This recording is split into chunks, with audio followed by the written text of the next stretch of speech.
ഈശോയോട് അടുക്കും തോറും കഷ്ടത, സഹനം, ഞെരുക്കം, തെറ്റിദ്ധാരണ, സമാധാനക്കേട്, വിഷമം, പ്രശ്നങ്ങൾ വർദ്ധിച്ചു വരികയാണ്. അപ്പം അതുകൊണ്ട് ഇതുപോലെ തന്നെ നിരവധി കരിസ്മാറ്റിക്കുകാരുടെ ജീവിതത്തിലും ധ്യാനം കൂടുന്നവരുടെ ജീവിതത്തിലും പ്രാർത്ഥിക്കുന്നവരുടെ ജീവിതത്തിലും അവർക്ക് സമാനമായ അനുഭവങ്ങളുണ്ട്. മറിച്ചുള്ള അനുഭവമുള്ളവരും ചുരുക്കം പേരുണ്ട്.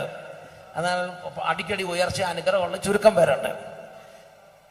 എന്നാൽ ബഹുഭൂരിപക്ഷം ആളുകളെയും കർത്താവ് ഒരുപാട് സ്നേഹിച്ച് ക്ലേശത്തിന് ജലവും കഷ്ടതയുടെ അപ്പവും കൊടുത്താണ് വളർത്തുന്നത്. ഞാൻ അതിനെക്കുറിച്ച് എപ്പോഴും ചിന്തിച്ച് എനിക്ക് ഭയങ്കര വിഷമായിരുന്നു. ശരിക്കും പറഞ്ഞ് ഇവർക്കാണ് നല്ല അപ്പം കൊടുക്കേണ്ടത്. കഷ്ടതയുടെ അപ്പം കൊടുക്കേണ്ട ചില ആളുകൾ നമ്മുടെ മനസ്സിലിരിപ്പുണ്ട്. അവർക്കൊക്കെ നല്ല അപ്പം കൊടുക്കുന്നു. നമ്മുടെ ശരിക്കുള്ള ആളുകൾക്ക് കഷ്ടതയുടെ അപ്പവും ക്ലേശത്തിന് ജലവും കൊടുക്കുക. ക്ലേശത്തിന് ജലം എന്ന് പറഞ്ഞാൽ എന്താ, ഈ പാനപാത്രത്തിൽ നിന്ന് കുടിക്കാനാണ് പറയുന്നത്. കർത്താവിന്റെ പാനപാത്രത്തിൽ നിന്ന് കുടിക്കാൻ കൊടുക്കും. ഇതിനെക്കുറിച്ച് ചിന്തിച്ച സമയത്ത് അപ്പൊ കർത്താവ് പറയുന്നത് എങ്ങനെയാണ്, നിങ്ങൾ ഇപ്പോൾ ചിന്തിക്കുന്നത് പോലെ നിങ്ങൾ ചിന്തിച്ചാൽ ഇതിന്റെ അർത്ഥം ഒരിക്കലും നിങ്ങൾക്ക് മനസ്സിലാവുകയില്ല. നിങ്ങൾ ചിന്തിക്കണമെങ്കിൽ ആദ്യം തന്നെ നിങ്ങളുടെ വിളിയെക്കുറിച്ച് മനസ്സിലാക്കണം. നിങ്ങളുടെ വിളിയെക്കുറിച്ച് മനസ്സിലാക്കിയിട്ട് ചിന്തിച്ചാലാണ് നിങ്ങൾക്ക് ഇതിന്റെ അർത്ഥങ്ങൾ മനസ്സിലാവുകയുള്ളൂ. എന്താണ് നമ്മുടെ വിളി? നമ്മുടെ വിളി നമുക്ക് ആദ്യം തന്നെ മനസ്സിലാക്കണ രണ്ട് ലോകങ്ങളുണ്ട്. ഒന്ന് ഈ ലോകത്തിൽ ജീവിക്കുന്ന ആൾ 800 കോടി ജനങ്ങൾ, 900 കോടി ജനങ്ങൾ എന്ന് വിചാരിക്കുക. അത് ഇപ്പോഴത്തെ ഈ ലോകം, നമ്മുടെ മക്കള്, ബന്ധുക്കള്, മിത്രങ്ങള്, പിന്നെ നമ്മുടെ വാർഡിലുള്ളവർ, പള്ളിയിലുള്ളവർ, ഇടവക്കാര്, അവരുടെ മുമ്പിൽ നമുക്കൊരു ജീവിതമുണ്ട്. നമ്മുടെ മക്കളുടെ മുമ്പിലുള്ള ജീവിതം, നമ്മുടെ സ്കൂളിൽ നമ്മുടെ കൂട്ടുകാരുടെ മുമ്പിലുള്ള ജീവിതം, നമ്മുടെ ഇടവക്കാരുടെ മുമ്പിലുള്ള ജീവിതം. അപ്പൊ നമ്മുടെ കാഴ്ചപ്പാട് എന്താ? ഇവരുടെയൊക്കെ മുമ്പിൽ നമ്മളിങ്ങനെ പൊങ്ങിയിരിക്കണം എന്നാണ് നമ്മുടെ കാഴ്ചപ്പാട്. എന്നാൽ നമ്മുടെ കർത്താവിന്റെ കണ്ണിൽ ഇരിക്കുന്നത് വരാനിരിക്കുന്ന ഒരു ലോകമുണ്ട്. അപ്പൊ ഒന്ന് ഈ ലോകമുണ്ട്, രണ്ട് വരാനിരിക്കുന്ന ഒരു ലോകമുണ്ട്. ആ ലോകത്ത് എത്ര പേരുണ്ട്? ഇപ്പൊ ഇവിടെ 800 കോടിയാണെങ്കിൽ അവിടെ എത്ര പേരുണ്ടെന്ന് അറിയാവോ? അവിടെ ഈ ആയിരക്കണക്കിന് വർഷങ്ങളായി മരിച്ചുപോയ പുണ്യപിതാക്കന്മാര് ലക്ഷോപലക്ഷം കോടി ഉണ്ടാവുമെന്ന് ഞാൻ വിചാരിക്കുന്നത്. അസംഖ്യം എന്നാണ്, എണ്ണിത്തിട്ടപ്പെടുത്താൻ പറ്റാത്തത്ര. ഇവിടെ 800 കോടിയുടെ മുമ്പിലുള്ള ജീവിതം അല്ല ശരിക്കുള്ള റിയൽ ലൈഫ്. കോടാനുകോടി, ലക്ഷോപലക്ഷം കോടി ജനങ്ങളുള്ള വരാനിരിക്കുന്ന ലോകമുണ്ട്.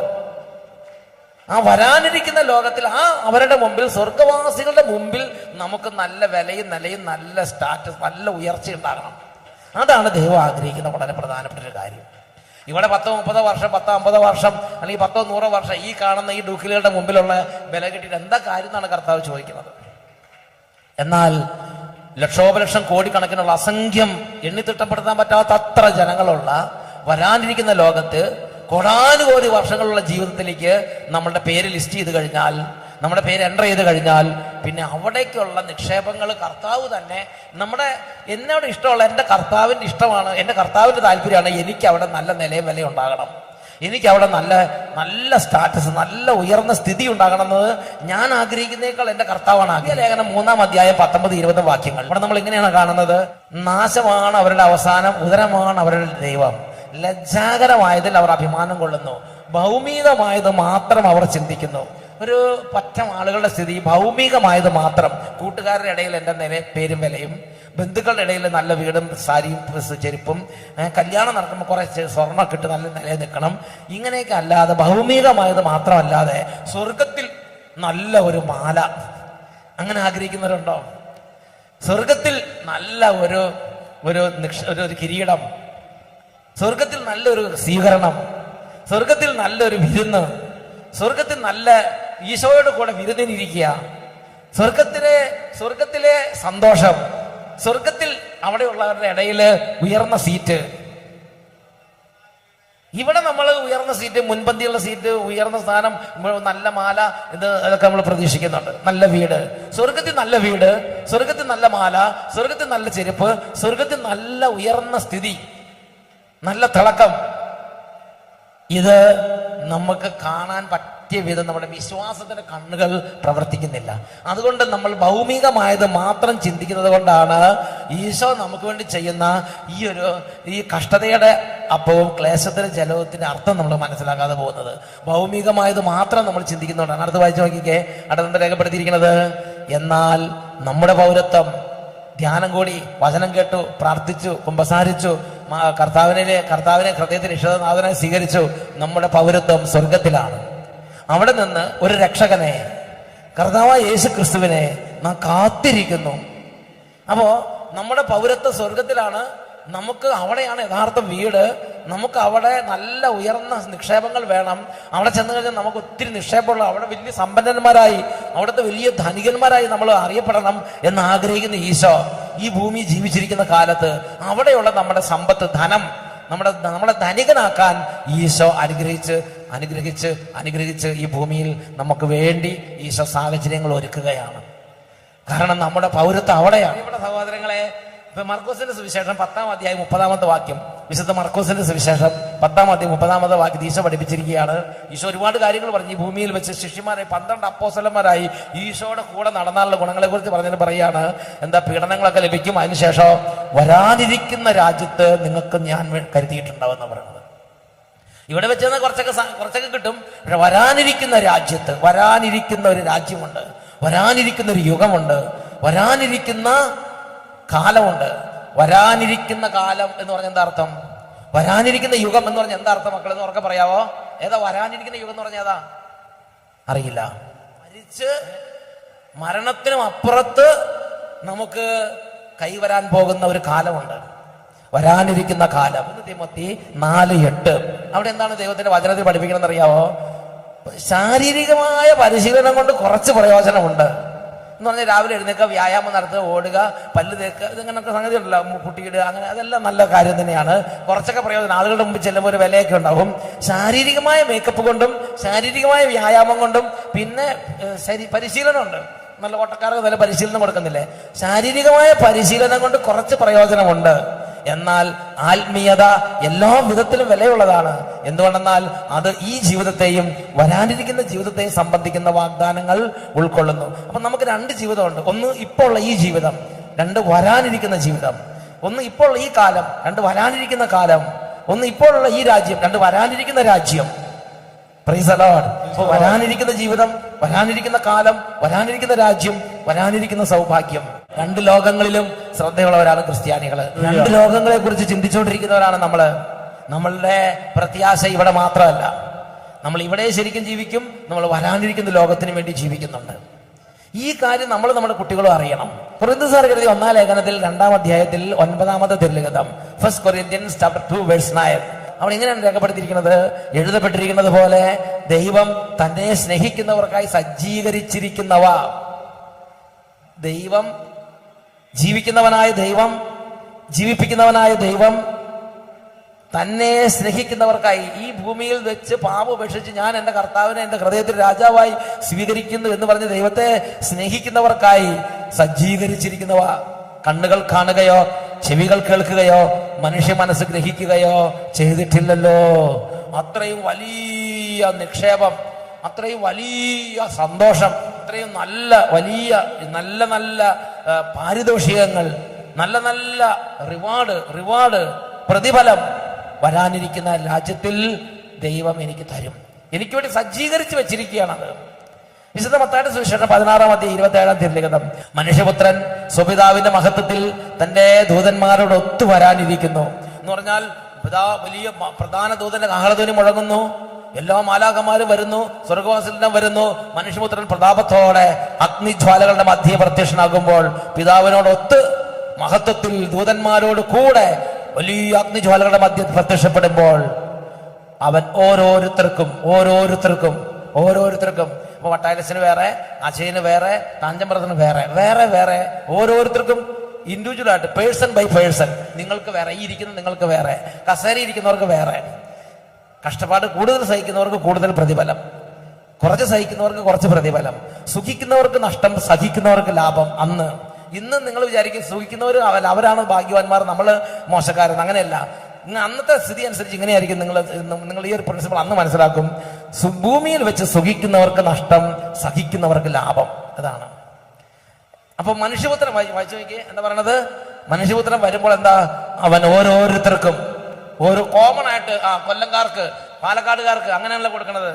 ഓരോ വ്യക്തിനെയും, ശെമയോന്റെ പുത്രനായ പത്രോസ്, അങ്ങനെയല്ലേ, പ്രിയപ്പെട്ട സഹോദരങ്ങളെ, അതുകൊണ്ട് ഈ ഒരു കാര്യത്തെക്കുറിച്ച് നമ്മൾ നന്നായി മനസ്സിലാക്കിയാൽ നമ്മുടെ ഈ ജീവിതത്തിൽ, പ്രത്യേകിച്ച് പ്രാർത്ഥിക്കുന്നവരുടെ ജീവിതത്തിൽ, പ്രത്യേകിച്ച് കുറച്ച് ആത്മാർത്ഥമായി ഈശോയ്ക്ക് വേണ്ടി അത്യധ്വാനം ചെയ്യുന്നവരുടെ ജീവിതം വരെ തകർച്ച കാണുമ്പോൾ നമുക്ക് പിന്നെ ആവേശം തോന്നും, പിന്നെ ആവേശം തോന്നും. ഇത് പോരാ, എനിക്ക് ഇതിൽ കൂടുതൽ വേണം, ഇത് പോരാ, എനിക്ക് ഇതിൽ കൂടുതൽ വേണം എന്ന് പറഞ്ഞ് ഈ ഒരു പാനപാത്രം കുടിക്കാൻ നമുക്ക് ഒരു ആവേശം ഉണ്ടാവും. ആവേശം ഉണ്ടാണെങ്കിൽ ആരെങ്കിലും ഇത് പറഞ്ഞു തരണം, എന്താണ് ഇതിന്റെ മർമ്മം പറഞ്ഞു തരണം. ഇതിനെക്കുറിച്ച് വിശുദ്ധ ഫൗസ്റ്റീനയുടെ ഡയറിയിൽ ഇതിനെക്കുറിച്ച് കാണുന്ന ഇങ്ങനെയാണ്. 78-ാമത്തെ പാരഗ്രാഫ്. വിശുദ്ധ ഫൗസ്റ്റീനയുടെ പ്രത്യേകത എങ്ങനെയാണ്? വിശുദ്ധ ഫൗസ്റ്റീന ഇങ്ങനെ ഇരിക്കുമ്പം വിശുദ്ധ ഫൗസ്റ്റീനയുടെ ശരീരത്തിൽ മുഴുവനും ഭയങ്കരമായ ഒരു വേദന അങ്ങോട്ട് കയറും. എപ്പോഴാ? രാത്രി കാലങ്ങളിൽ. രാത്രി 9 മണി വരെ കുഴപ്പമുണ്ടായില്ല, 9 മണി തൊട്ട് നേരം വെളുക്കുന്നത് വരെ സഹിക്കാൻ പറ്റാത്ത വേദന. അയ്യോ അയ്യോ എന്ന് പറഞ്ഞ് നിലവിളിച്ച് കരയുന്നത് പോലെ അത്രയും വലിയ വേദന വിശുദ്ധ ഫൗസ്റ്റീനയ്ക്ക് ഉണ്ടാവും. അപ്പൊ അതിന് സഹിക്കാൻ പറ്റാതെ അവിടെ നിലവിളിക്കുക, അയ്യോ. അപ്പൊ എന്ത് ചെയ്യും? അവിടെ നല്ല മദർ, നല്ല കമ്മ്യൂണിറ്റി മെമ്പേഴ്സ് അവരെല്ലാം ഓടി വന്നിട്ട് ഈ ഫൗസ്റ്റീനെ ശരിക്കും കെയർ ചെയ്യും. അപ്പോൾ പറയും, നമുക്ക് നാളെ രാവിലെ തന്നെ ഡോക്ടറെ അടുത്ത് കൊണ്ടുപോകാന്നൊക്കെ പറയും. എന്നിട്ട് പിറ്റേ ദിവസം വെളുപ്പിന് തന്നെ അവർ മദറും എല്ലാ സമൂഹത്തിൽ ഒത്തിരി പേര് ചേർന്ന് ആ വണ്ടിയൊക്കെ വിളിച്ച് ഫൗസ്റ്റീനെ കൊണ്ടുപോയി ഏറ്റവും നല്ല ഡോക്ടറെ കൊണ്ട് കാണിക്കും. ഡോക്ടർ പരിശോധിച്ച് നോക്കുമ്പോഴേ യാതൊരു കുഴപ്പമില്ല, ഒരു രോഗം കാണുന്നില്ലെന്ന് പറഞ്ഞ് ഡോക്ടർ മടക്കി അയക്കും. അപ്പം പകൽ വരെ ഒരു കുഴപ്പമില്ല, ഫൗസ്റ്റീൻ അങ്ങനെ നന്നായിട്ട് എല്ലാ കാര്യമൊക്കെ ചെയ്ത് അങ്ങനെ ഇരിക്കും. രാത്രിയായ ഫൗസ്റ്റീനെ തുടങ്ങും. അങ്ങനെ ഒരു കുറച്ച് ദിവസം കഴിയുമ്പോൾ എന്തായിരിക്കും ഫൗസ്റ്റീനയുടെ സ്ഥിതി? ഫൗസ്റ്റീന പറഞ്ഞാൽ ശരീരത്തിലും എനിക്ക് സ്വൈര്യമില്ല, സമൂഹത്തിലുള്ള വിലയും പോയി. സമൂഹത്തിൽ എന്താ പറയണത്? ഇങ്ങനെ പിന്നെ ഇങ്ങനെ ഒരാഴ്ചയൊക്കെ അവർ നോക്കും. അത് കഴിഞ്ഞ് പിന്നെ ഇങ്ങനെ ആണെങ്കിലോ പകല് രോഗമില്ല, ഡോക്ടറെ ചിലപ്പോൾ രോഗമില്ല, എന്നാൽ രാത്രി കിടന്ന് ബഹളാണെങ്കിലോ. അപ്പൊ അവര് പറയാം, അതെ അത് ഓക്കെ, നമുക്ക് മനസ്സിലായിട്ടുണ്ട് എന്ന് പറഞ്ഞ് അങ്ങനെ ഇതാക്കുള്ളൂ. അപ്പൊ സമൂഹത്തിലുള്ള സർവ്വ വിലയും പോകും. സമൂഹത്തിൽ നമ്മുടെ നല്ല വിലയോ നല്ല അഡ്രസ്സൊക്കെ കണ്ട് പോകും. സമൂഹത്തിൽ നമ്മളൊരു കള്ളിയെ പോലെയായി മാറും.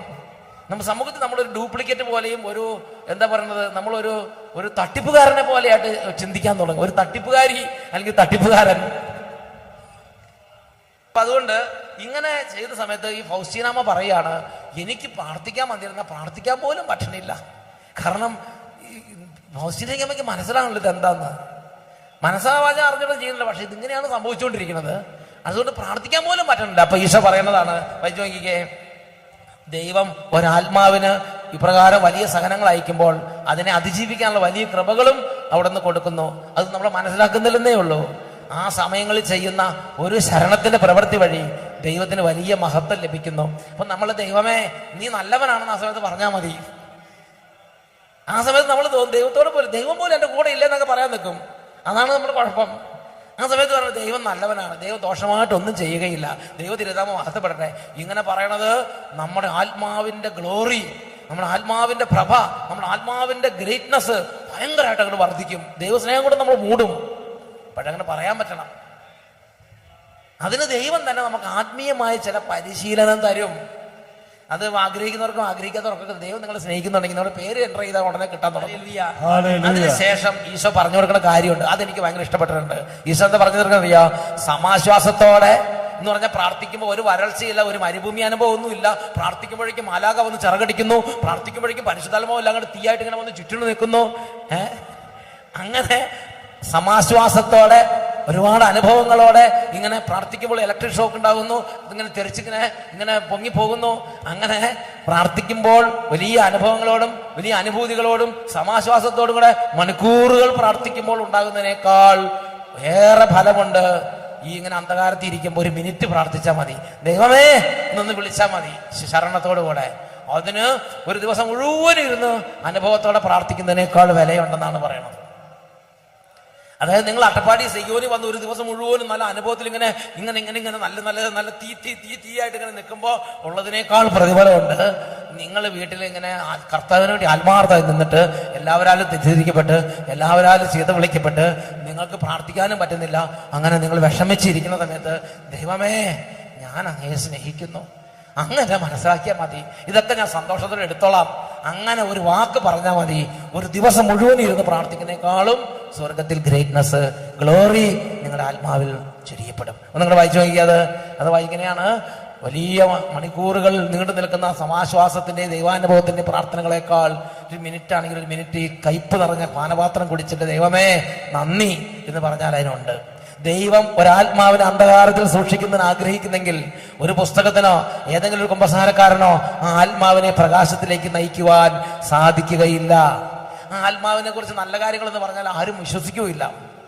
ദൈവം ഒരാത്മാവിനെ അന്ധകാരത്തിൽ സൂക്ഷിക്കാൻ ആഗ്രഹിക്കുന്നുണ്ടെങ്കിൽ ആര് പറഞ്ഞാലും ആളുകളുടെ തെറ്റിദ്ധാരണ മാറില്ല, വീട്ടുകാരുടെ തെറ്റിദ്ധാരണ മാറില്ല.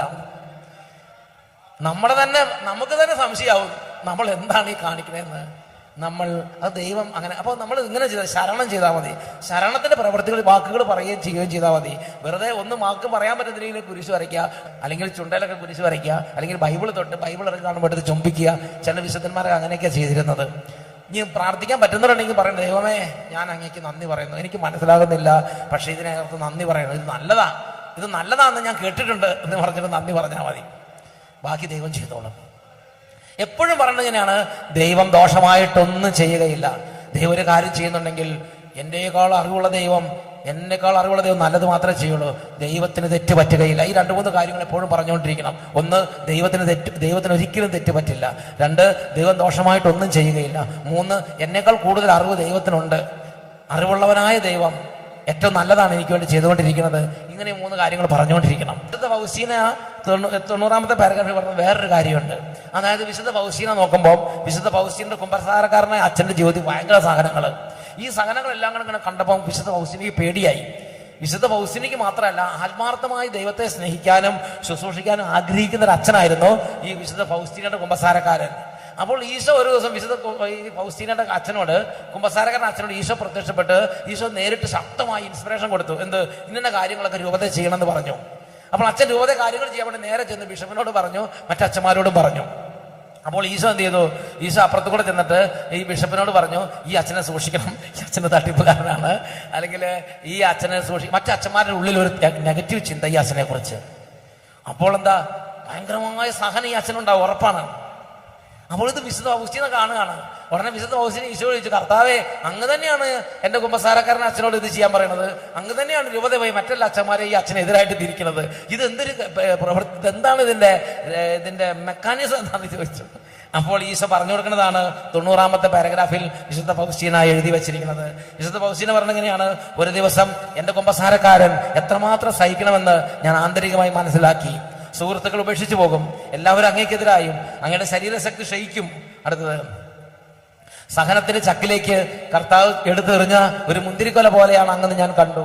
അവിടുന്ന് ചെയ്യാൻ ആവശ്യപ്പെടുന്ന കാര്യങ്ങൾക്ക് അവിടുന്ന് തന്നെ ദൈവം തന്നെ അദ്ദേഹത്തിന് മാർഗതടസ്സം വരുത്തുന്നത് ഞാൻ കണ്ടു. അദ്ദേഹത്തോട് ഇപ്രകാരം പ്രവർത്തിക്കുന്നത് എന്തുകൊണ്ടാണെന്ന് ഞാൻ ചോദിച്ചു. കർത്താവ് പറഞ്ഞു, ഈ പ്രവൃത്തി എന്റേതാണെന്ന് സാക്ഷ്യപ്പെടുത്താനാണ് ഞാൻ ഇപ്രകാരം പ്രവർത്തിക്കുന്നത്. അടുത്തത്, ഒന്നിനെയും ഭയപ്പെടേണ്ട എന്ന് അവനോട് പറയുക, രാവും പകലും എന്റെ കടാക്ഷം അവന്റെ മേലുണ്ട്. ഈ പ്രവൃത്തി കൊണ്ട് രക്ഷ പ്രാപിക്കുന്ന ആത്മാക്കളുടെ എണ്ണം അനുസരിച്ചുള്ള കിരീടങ്ങൾ കൊണ്ട് അവന്റെ കിരീടം ഞാൻ രൂപപ്പെടുത്തും. ഒരു പ്രവൃത്തിയുടെ വിജയത്തിനല്ല, അതിനുവേണ്ടിയുള്ള സഹനത്തിനാണ് സ്വർഗത്തിൽ കിരീടങ്ങൾ കിട്ടുക. നമ്മളിപ്പോൾ ധ്യാന കൺവെൻഷൻ നടത്തിയാൽ വിജയമായി, ഇതിനല്ല കിരീടം കിട്ടാൻ പോണത്. ഈ കൺവെൻഷന് വേണ്ടി എത്രമാത്രം കഷ്ടപ്പെട്ടു, എത്രമാത്രം നഷ്ടപ്പെടുത്തി, എത്രമാത്രം വേദന സഹിച്ചു, എത്രമാത്രം തെറ്റിദ്ധാരണകൾക്ക് ഇരയായി, എത്രമാത്രം സാമ്പത്തികമായി നഷ്ടപ്പെട്ടു പോയി, എത്രമാത്രം സുഖം നഷ്ടപ്പെട്ടു. ഈ കൺവെൻഷന് വേണ്ടി എത്രമാത്രം നിങ്ങൾ നഷ്ടപ്പെടുത്തിയോ, എത്രമാത്രം വേദന നിങ്ങൾ അനുഭവിക്കേണ്ടി വന്നുവോ, അതിനനുസരിച്ചുള്ള കിരീടങ്ങൾ, അതിനനുസരിച്ച് ആത്മാക്കൾ രക്ഷ പ്രാപിക്കും. അതിനനുസരിച്ചുള്ള കിരീടങ്ങൾ കൊണ്ട് ദൈവം നിങ്ങളെ സ്വർഗത്തിൽ നിങ്ങൾക്കായി കിരീടങ്ങൾ രൂപപ്പെടുത്തും. ദൈവരാജ്യത്തിന് ഈ രഹസ്യം വെളിപ്പെട്ട് കിട്ടിയാലാണ് ഇവിടെ നമുക്ക് ഈ കഷ്ടതയുടെ സമയത്ത് സന്തോഷത്തോടെ നിന്ന് ഇതെടുത്ത് ശുശ്രൂഷ ചെയ്യാൻ കഴിയുള്ളൂ. എനിക്ക് പലപ്പോഴും അങ്ങനെ പറ്റിയിട്ടില്ലെന്നുള്ളത് കാര്യം നിങ്ങൾക്ക് നേരിട്ട് കൊണ്ട് മനസ്സിലായിട്ടുള്ള വിഷയങ്ങളാണ്. ഉറക്കെ പറഞ്ഞേ ഹല്ലേലൂയ, പ്രൈസ് ദി ലോർഡ്. പക്ഷേ ദൈവം നിരന്തരം വീണ്ടും അവസരം തരും, പരിശീലിപ്പിക്കുകയാണ്. ആത്മീയമായ പരിശീലനം കൊണ്ട് കുറെ പ്രയോജനമുണ്ട്. ഈ ജീവിതത്തിൽ വരാനിരിക്കുന്ന ജീവിതത്തിൽ അത് നമ്മുടെ ഗ്ലോറി വർദ്ധിപ്പിക്കും. വിശുദ്ധ ഫൗസ്റ്റീന ഡയറിയിൽ 56 ആ പാരഗ്രാഫിൽ വിശുദ്ധ ഫൗസ്റ്റീനോട് ഈശോ വെളിപ്പെടുത്തി കൊടുക്കുന്ന മറ്റൊരു കാര്യം ഇതാണ് രേഖപ്പെടുത്തിയിരിക്കുന്നത്. എന്റെ കുമ്പസാരക്കാരിലൂടെ ദൈവം നിർവഹിക്കുന്ന ഈ ദൗത്യത്തിനായി അദ്ദേഹം എത്രമാത്രം സഹിക്കേണ്ടി വരുമെന്ന് ഞാൻ മനസ്സിലാക്കി. അത് കണ്ടപ്പോൾ ഒരു നിമിഷം ഞാൻ ഭയപ്പെട്ടു പോയി. ഞാൻ കർത്താവിനോട് പറഞ്ഞു, ഈശോയെ ഇത് അങ്ങയുടെ കാര്യമാണല്ലോ, എന്തുകൊണ്ടാണ് അങ്ങ് അച്ഛനോട് ഇങ്ങനെ പെരുമാറുന്നത്? അദ്ദേഹത്തോട് പ്രവർത്തിക്കാൻ കൽപ്പിക്കുമ്പോൾ തന്നെ അങ്ങ് തന്നെ പോയി തടസ്സങ്ങളും ഉണ്ടാക്കുന്നു എന്ന് എനിക്ക് തോന്നുന്നു. എഴുതുക. രാവും പകലും എൻ്റെ കണ്ണുകൾ അവന് ഞാൻ ഉറപ്പിച്ചിരിക്കുന്നു. അവന്റെ യോഗ്യത കൂട്ടാനാണ് ഈ പ്രതികൂലങ്ങൾ അനുവദിച്ചിരിക്കുന്നത്. നല്ല ഫലങ്ങൾക്കല്ല, മറിച്ച് എന്നെ പ്രതിയുള്ള ക്ഷമയ്ക്കും കഠിനാധ്വാനത്തിനുമാണ് ഞാൻ പ്രതിഫലം നൽകുന്നത്. അപ്പോൾ എൻ്റെ പ്രിയപ്പെട്ട മക്കളെ, നമ്മൾ മനസ്സിലാക്കേണ്ട പ്രധാനപ്പെട്ട കാര്യം ഇവിടെ പറഞ്ഞിട്ടുണ്ട്. എന്താ? എന്തുകൊണ്ടാണ് അച്ഛൻ ഇത്രമാത്രം കഷ്ടതയും കണ്ണുനീരും കൊടുക്കുന്നത് എന്ന് ചോദിച്ച പറയാണ്, അവന്റെ യോഗ്യത കൂട്ടാനാണ് ഈ പ്രതികൂലങ്ങൾ അനുവദിച്ചിരിക്കുന്നത്. അവന്റെ യോഗ്യത, ധന്യത വർദ്ധിപ്പിക്കാൻ, നമ്മുടെ ആത്മാവിന്റെ ധന്യത. എങ്ങനെയാണ് ഈ ആത്മാവിന്റെ ധന്യത കൂട്ടണത്? ദൈവം തന്നെ അതിന് സാഹചര്യങ്ങൾ ഒരുക്കും നമ്മുടെ ആത്മാവിന്റെ ധന്യത കൂട്ടാൻ. സമ്പത്ത് കുറെ അങ്ങോട്ട് കൂട്ടിന്ന് വിചാരിച്ച ആത്മാവിന്റെ ധന്യത കൂടുവോ മക്കളെ? കൂടുവോ? ഉറക്കെ പറ, കൂടുവോ?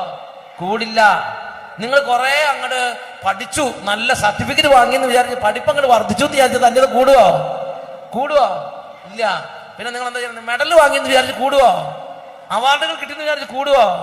ഈ ലോകത്തിന്റെ കയ്യടി നിങ്ങൾക്ക് എത്ര കിട്ടുന്നോ അതനുസരിച്ച് പിതാവിങ്കൽ പ്രതിഫലം ഇല്ല. ഡൗൺ ഡൗൺ ഡൗൺ, താഴേക്കാണ്. ലോകത്തിൽ നിങ്ങൾക്ക് പ്രതിഫലം കിട്ടിയാൽ പിതാവിങ്കൽ പ്രതിഫലം ഇല്ല. എന്റെ പ്രിയപ്പെട്ട സഹോദരങ്ങളെ, ഇത് ഈശോയ്ക്ക് അറിയാം നിങ്ങളുടെ ആത്മാവിന്റെ സ്ഥിതി. വരാനിരിക്കുന്ന രാജ്യത്ത് നിങ്ങളുടെ ആത്മാവിന്റെ സ്ഥിതി എന്താണെന്ന് ഈശോയ്ക്ക് അറിയാം. അതുകൊണ്ട് ഈശോ ഈ അച്ഛന് കണ്ണുനീര് അങ്ങോട്ട് കൊടുക്കാൻ തുടങ്ങി. എന്തിനാ? ഈ അച്ഛന്റെ കിരീടങ്ങളുടെ പ്രഭ കൂട്ടാനും ഈ അച്ഛന്റെ ആത്മാവിന്റെ ധന്യത വർദ്ധിപ്പിക്കാനും. വിശുദ്ധ ലൂക്കായുടെ സുവിശേഷത്തിൽ 12-ാം അധ്യായത്തിൽ 15-ാമത്തെ വാക്യത്തിൽ ഈശോ പഠിപ്പിച്ചിങ്ങനെയാണ്, സമ്പത്ത് കൊണ്ടല്ല മനുഷ്യ ജീവിതം ധന്യമാകുന്നത്. എങ്ങനെയാണ് ഒരു ആത്മാവ് ധന്യമാകുന്നത്? എങ്ങനെയാണ് ഒരു ആത്മാവ് ധന്യമാകുന്നത്? ഒരാത്മാവ് ധന്യമാകുന്നത് എൻ്റെ പ്രിയപ്പെട്ട സഹോദരങ്ങളെ, ഇതുപോലെ ഈശോ നമുക്ക് വലിയ തരത്തിലുള്ള ഞെരുക്കങ്ങളും കണ്ണുനീരും അനുവദിക്കുമ്പോൾ, ആ സമയത്ത് നമ്മൾ ഗോതമ്പ് മണി പോലെ ചതഞ്ഞരഞ്ഞില്ലാതാകുന്ന സമയത്ത്, ഗോതമ്പ് മണി പോലെ നമ്മൾ നിലത്ത് വീണ് അഴിയുന്ന സമയത്ത്, ആ സമയത്ത് ദൈവമേ നന്ദി, ദൈവത്തിന് തെറ്റ് പറ്റുകയില്ല, ദൈവം ദോഷമായിട്ടൊന്നും ചെയ്യുകയില്ല, ദൈവം എനിക്കിത് അനുവദിച്ചിട്ടുണ്ടെങ്കിൽ എൻ്റെ ദൈവം എൻ്റെ ആത്മാവിന് സ്വർഗത്തിൽ ഒരുപാട് ഗ്ലോറി, ഒരുപാട് പ്രഭയുള്ള കിരീടങ്ങൾ, ഒരുപാട് മഹത്വം എൻ്റെ ആത്മാവിന് ധന്യത കൂട്ടാൻ വേണ്ടി മാത്രമാണ് എൻ്റെ ദൈവം എനിക്കിത് അനുവദിച്ചിട്ടുള്ളത് എന്ന് ദൈവത്തിലുള്ള ശരണം ഏറ്റുപറയണം. നിങ്ങളുടെ ആത്മാവിന്റെ ധന്യത കൂട്ടാൻ ആഗ്രഹമുള്ള ഒരു സ്വമനസ്സ വരണം. സന്തോഷത്തോടെ വരുന്നവനെയാണ് കർത്താവ് സ്വീകരിക്കുന്നത്. അതുകൊണ്ട് ഇന്ന് നിങ്ങളുടെ മനസ്സുകൊണ്ട് പറയണം, കർത്താവേ, ഈ ആത്മീയ രഹസ്യങ്ങൾ മനസ്സിലാക്കി അവിടുന്ന് അനുവദിക്കുന്നതെല്ലാം സന്തോഷത്തോടെ വെൽക്കം ചെയ്യുന്ന നല്ല ഒരു സഹന, ഒരു കഷ്ടതയുടെ അപ്പവും ക്ലേശത്തിന്റെ ജലവും എൻ്റെ കർത്താവ് തരുമ്പം ഞാനൊരു കർത്താവ് ഒന്നിച്ച് അതിനെ എടുക്കുന്ന ഒരു മാനസിക പൗരുഷം തരണേന്ന് പറഞ്ഞ് പ്രാർത്ഥിക്കണം.